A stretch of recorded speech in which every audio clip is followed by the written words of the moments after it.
section of our event where we invite anyone to take to the stage with whatever they've built or designed and wish to show in the context of soundings.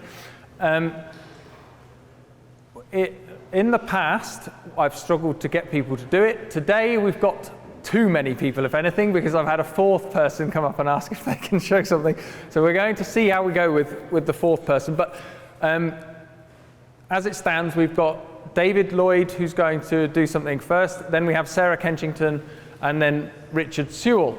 The reason that we do this is to open this event up to greater number of makers, to provide some sort of platform and inspiration for people to come and show their work. Good timing.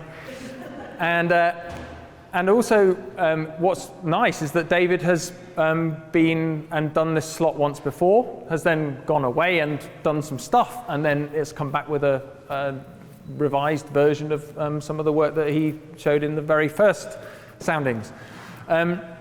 I will very briefly mention that this was a slot that our friend Richard Windley, who I mention each time because he was a great inspiration at an event I used to run in my village hall, where this slot also existed. He would always bring amazing inventions along, and it enriched the event greatly. So I'm always pleased when people are generous enough to come along with their work to present it to everybody. So I'll hand you over to David Lloyd. Can everyone hear me? Is this working? Yeah. Okay, so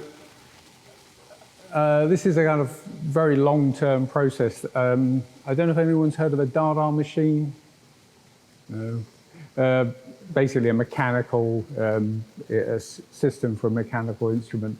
But it's driven by MIDI, musical instrument digital interface. So what I've done really is explored what I can do using MIDI from a guitar, a standard electric guitar. So it's really, don't think of it as a guitar, but just a way of me being able to communicate with other equipment. So that's really where I'm starting out.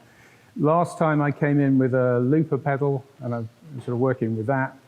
This time I'm coming in with a guitar synth, very old GR30 Roland machine, but it's basically talking to a Moog combination of a Mother 32 and a D-Fan.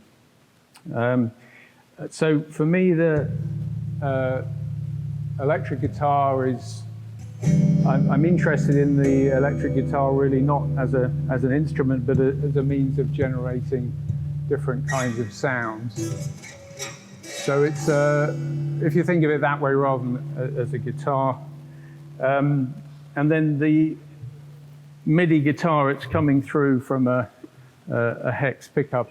Basically each string is communicating using the MIDI system to the MIDI, the Roland machine, but it's not generating any sounds. It's simply communicating with the Moog, which has got a MIDI connection. So I'm going to just try and see what comes from this setup. Very much a work in progress, but I'll just do a kind of brief performance for you.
Thank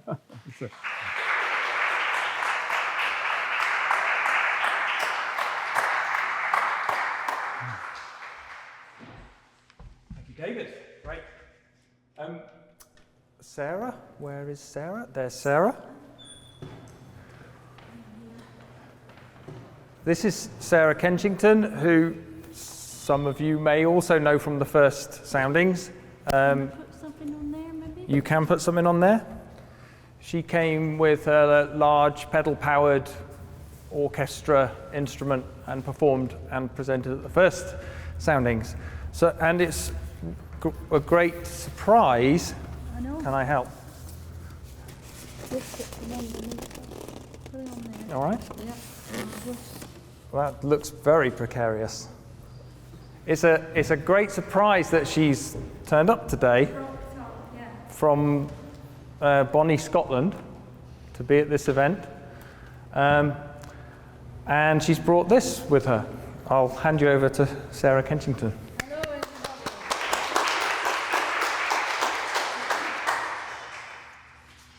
Yeah, it's great to be here. So last time I came, I had my full orchestra, which I've been working on for probably 20 years. It's evolved over that time. This is my latest instrument, which I've been working on for a week. So it may or may not work. But for me, I'm always looking for a mechanical system that will give me an unpredictable pattern, probably, ideally a pattern that's a mixture of chaos and order, so that it's something like how we might construct music. But I try and find machines that will do that. Now, I found this on eBay. It's a 1940s adding machine, and purely as a function of this machine, you put your numbers in, turn the handle, and it will do all sorts of sums. But when a number goes to the next column, like from 9 to 10, a little lever lifts up. And I was watching the patterns of these levers, and I got very excited. And I thought, right, I need to be able to hear what these sound like, these patterns. And it looked to me like it was the holy grail of this kind of repeated patterns and little clusters, chords, and sort of very musical patterns, which are something that is, obviously there's patterns in numbers, but this pattern is purely a function of this machine. I don't think it's anything that people would necessarily explore in mathematics, that moment that something changes column. That's all these things are doing. But I've put in, for today's thing, I've put in the number 35355.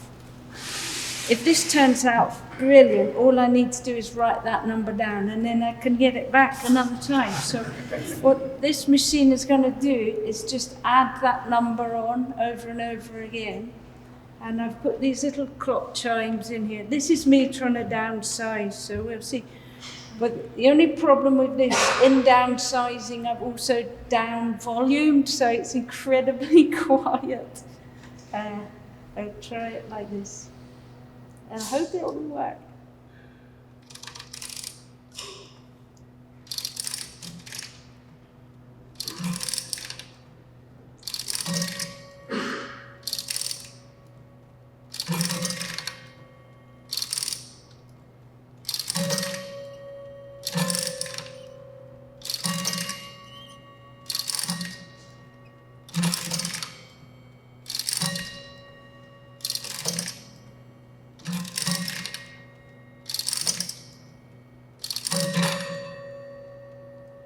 Going to do a tiny adjustment here. It's got a little bit unhappy coming from Scotland. It's good so far though, isn't it? See, you're all just as excited as I am.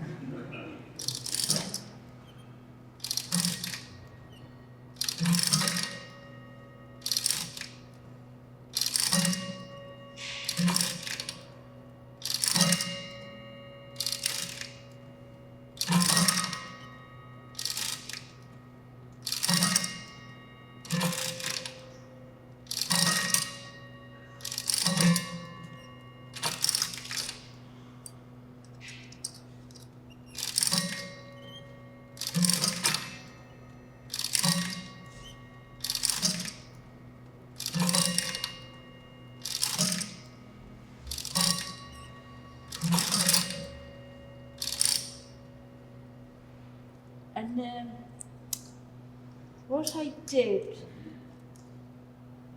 when I started looking at this, because I also like to create alternative notation to try and access composed music as well as just improvising. And so I started notating these patterns. I did it all in colours, and I did a chart, and I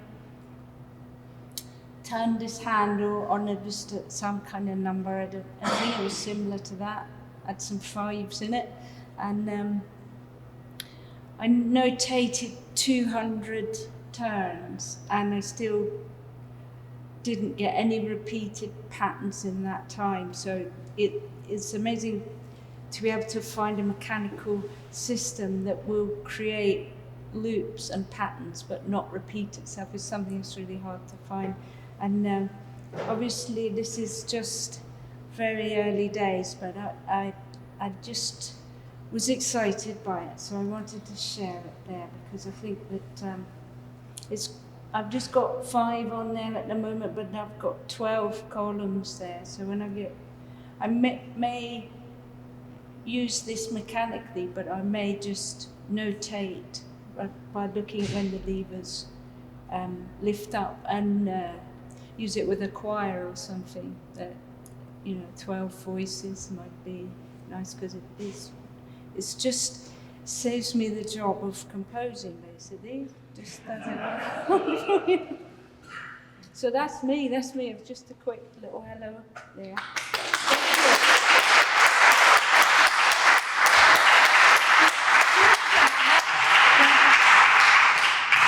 Sorry, this is a bit of an improv bit in itself.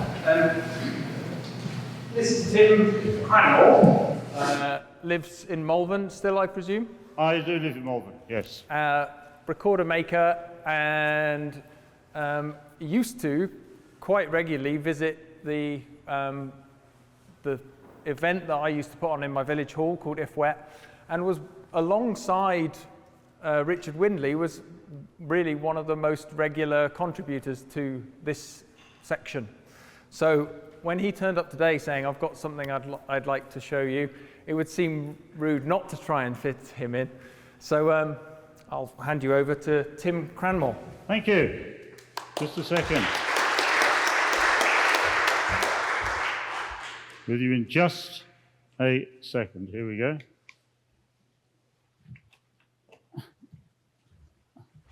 Now, I generally come and talk about recorders, which of course are the most boring instrument on the planet. So I'm not going to change the habits of a lifetime. I'm going to talk about recorders. But I'm just going to talk about the design of recorders, because I've been working up a bit of a show based on the design of recorders. Now, most of you, actually probably none of you know at all, the only reason school children play the recorders is because in 1936, the Nazi Party decreed that every German child should play the recorder. This was to unify education throughout Germany. Every German child had to play the recorder, and of course these recorders had to be made, and they were made in enormous factories in East Germany using these brand new techniques of injection molding. And I was just going to talk a bit about 4 recorders that have been designed, and they're not quite what you might expect. Now, this is a recorder. You can come and look at it afterwards if you like. It's the most horrible example of the recorder ever created on the planet. It's a mix. The body is wooden, the top is injection molded. It comes apart, I think. Everything about it is absolutely terrible. And how some industrialist went to the end of his production line, picked this up and thought, I am proud of my product. I have not the faintest idea. It is utterly disgusting. It plays a sort of a scale.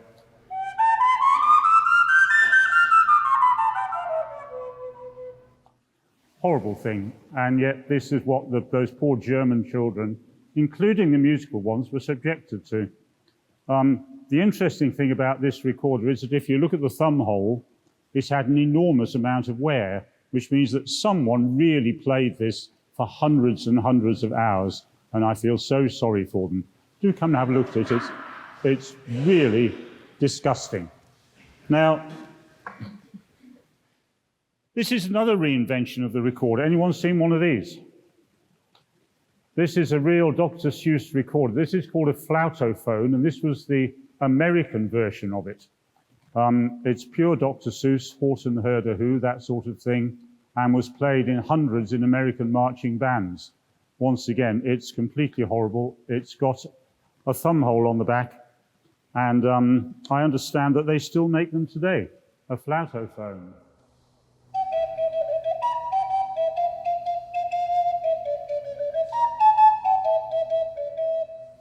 It's got some merit, hasn't it? Yeah?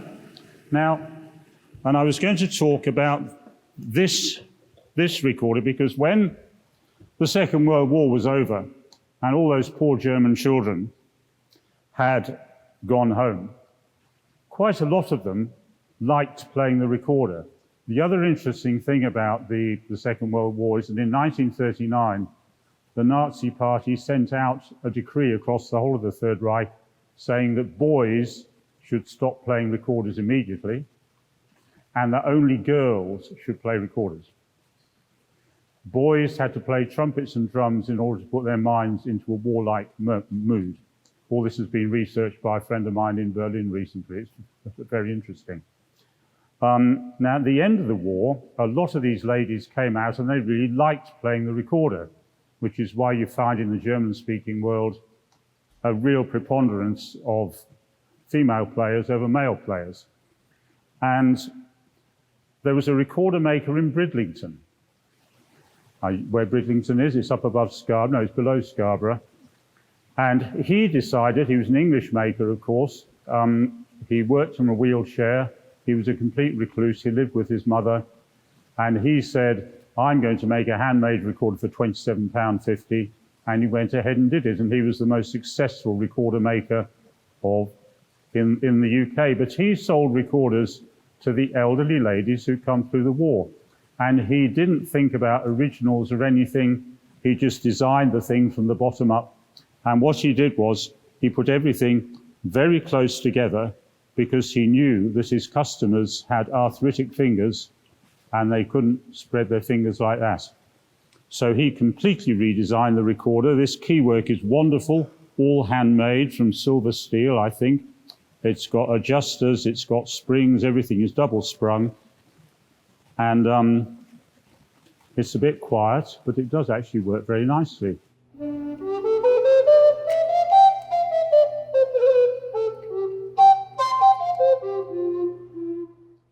It does work nicely, but I can't find where the finger holes are.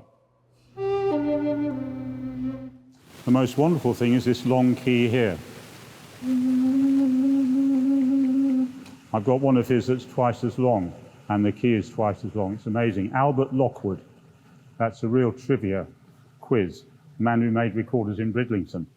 Now, I'm not going to go on for very much longer, but I make recorders, and most of the recorders that I've made have been copies from museum instruments, because that's what the professionals want. They want copies from museum instruments. But as we know, the recorder has a bit of an image problem, and two of those image problems are it's far too quiet and it looks like a recorder. Yes, thank you. So, I addressed that at the beginning of lockdown, and I designed this recorder, which is a jazz recorder. It doesn't look much like, I don't think it looks like a recorder, and it's meant to look cool, and it's meant to appeal to boys. Because you try and get a boy to play a recorder nowadays, it's almost impossible. It's pretty loud, and you can also put a pickup in the side. This one hasn't got a pickup on it and connects it through to your sound system, so it's very, very loud indeed. And I've just sent a couple of these off to California where the lady is playing jazz. And this one, actually, I only recently finished it, and I was trying to address the volume problem, and I don't hope it's not going to be amplified, but this should be the natural sound. Actually, if I just pop this off here so it doesn't get amplified, put that away in the pocket. So you could hear how quiet this was. This recorder is in B flat, by the way, a good jazz key. And this is a completely acoustic recorder.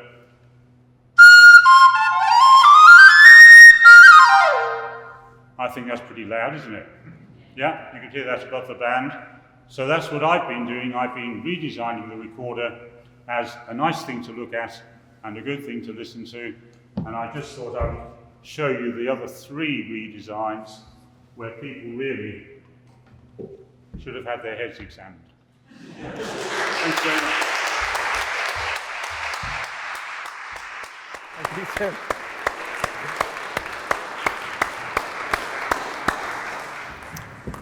Well, that was fun, wasn't it? Going to hand you over now to Richard, and this is going to be about a contraption he has down here, but also it's going to be a transition into the performance part of the evening. I think the idea is that you might follow Richard outside at the end of his presentation. In the meantime, we'll get a bit more set up on stage for the performances, and then we'll kick off the performances when you come back in. Thank you. This is Richard Sewell. Hello. So I'm not remotely a musician. I mostly make giant inflatable robots, but I've worked with Sam on making some of AMs, and I make a lot of things and gizmos and stuff. Anyway.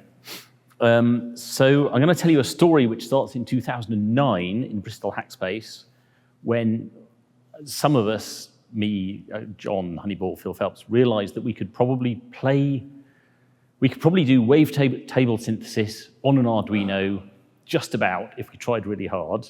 That probably makes little sense to most of you. So this was a ridiculously small computer which we could just about play sound on. We could generate sound in real time. And we used it for assorted musical things. And I was interested in the idea of playing music which was generated from your location, literally from a GPS coordinate. And I found myself in the summer, I think, of 2009 at a hacker camp in Holland working on the first version of a thing, which is really this, which is very ugly. Come and have a look later. So this has a GPS on the top, so it knows where it is when it's outside, and some software which generates music based entirely on what that location is. So in any one spot on the planet, it plays some tune, and if you move it a couple of feet, it plays a different tune. This sounds horrible. The music is nasty, but it sort of proves the principle, and I liked it, but nothing really happened with it. We can take that outside and listen to that as well if you want. I don't know if any of you know about the grand tradition of hacker camps. So they are like a kind of nerd Glastonbury. They have 2 or sometimes even 10,000 people camping in a field for a weekend or a week. There's usually internet and power to every tent because you don't want to go camping without the internet. It used to be wired internet, but now we have Wi-Fi, so you don't have to have wired internet, but you still can if you want. And you will find huge outpourings of this very often nerdy and computationally based creativity. People making all kinds of stuff because they can, because they want to show it off, because they just like the idea. So a lot of really strange things which would never exist in a more organized art form get built for these. So this kind of came out of one. And the world of techno was really built for another. So my friend Julia and I wanted to make a thing which was sort of like this, but more musically appealing, more interesting, more of an experience that people would actually want to be with instead of just exclaiming at the technical marvelousness of it. And we started, I mean, usually nerds like techno. These nerds, nearly all of them like techno. And we wanted to make a sort of location-based techno thing of some sort. I'd made some other musical machines of various sorts and had some ideas about how you design the experiences for those things so they're interesting. So we started with, by then, this kind of low-rent computing had moved on a lot. We started with a Raspberry Pi with some software called Sonic Pi, which is a generative music system for, I mean, it's intended for live coding. That is where you're actually writing code in real time while the music is playing. So you're changing the code and the music is changing. It's fun to play with if you like that kind of thing. So we took that. We actually took a techno sample that came with Sonic Pi, built this hardware, and then added code to use the position to affect what the techno was. So in the original Sonic Pi, for example, there were lots of places where it would pick a set of notes it was going to use for a while, or it would pick a rhythm, or how long something would go on for. And we made all of those decisions depend on various aspects of your exact numerical location. And if you use all of the digits of your location, when you fit into that, you know that every different place has different music.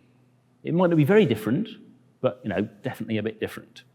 So that's what's in there. And what we will usually do with it is go to one of these hacker camps, charge it up, turn it on, abandon it, just leave it in a path somewhere, and somebody will come along.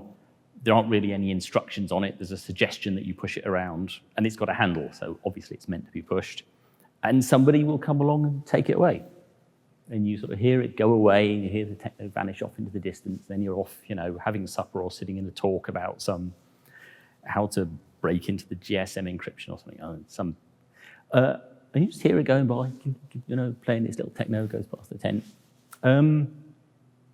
Eventually it goes flat. Somebody always brings it back. There's usually a sticker on it saying where we're camped, and it just turns up. Some stranger says, "We think this is yours. Can you fix it, please?" Sometimes it breaks. Sometimes it comes back fixed. One time it came back with different techno. Somebody had opened it up, got into the files, changed the techno a bit. It was great. We left it like that for a long time.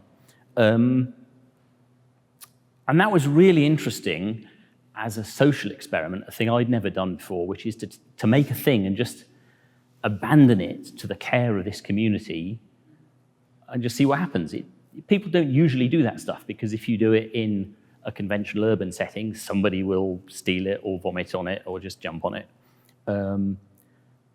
But usually people are lovely. They're nearly always lovely, and it's been a really nice experience to do that and have people play with your thing, even though they don't know who you are or where it came from. They just literally found it in a path. They go, just playing techno, let's push it along a bit. Also, stickers are a big thing at these events. It's got a lot of stickers now. I don't know what most of them even mean, but people like stickers, so it's got stickers. It's another aspect of that giving it over to the community to play with, and that is an effect which I would like to play with more, because it's clearly quite powerful. People love it. They love to feel they are trusted with the thing. It feels a little bit like their thing. There was a hacker camp last summer that I couldn't go to, and somebody from the organizing committee said, "Can somebody bring this? Like, you're not coming, but could that come?"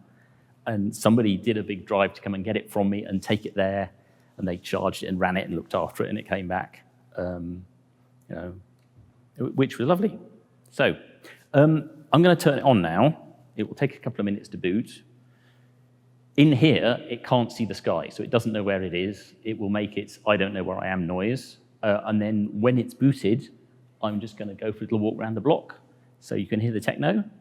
And if you'd like to come with me, that would be lovely. Thank you. Richard.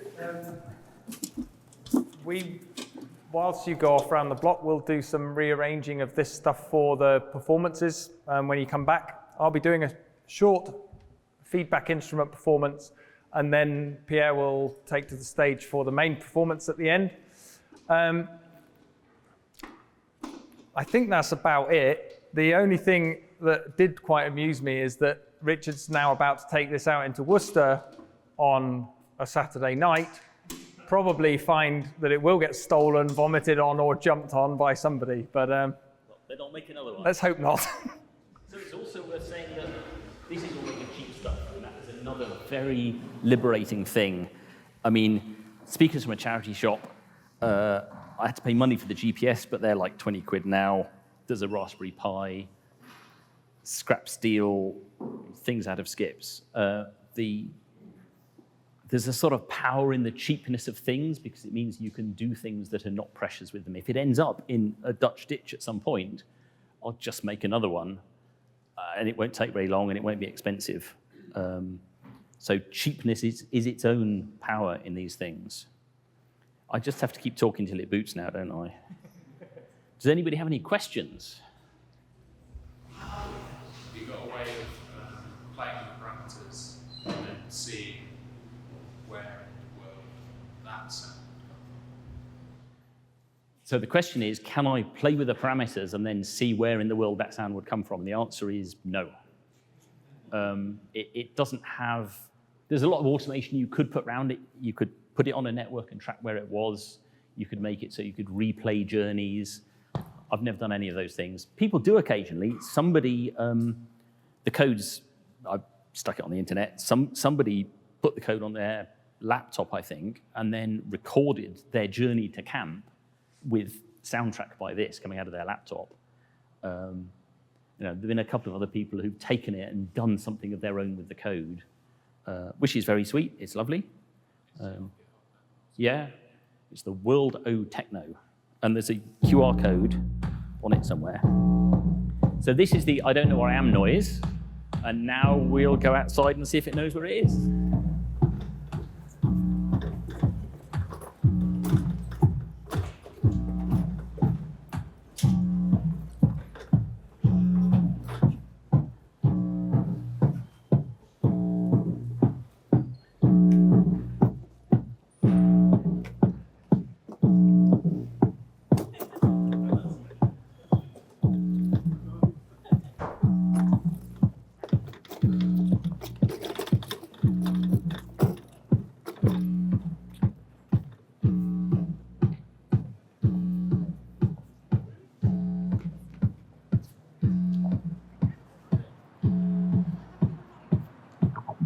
There we go. Now it knows where it is. The techno will keep changing for a little bit because the GPS is sort of moving around while it catches the nearby satellites. And we can't see much sky here. All right, let's go for a walk.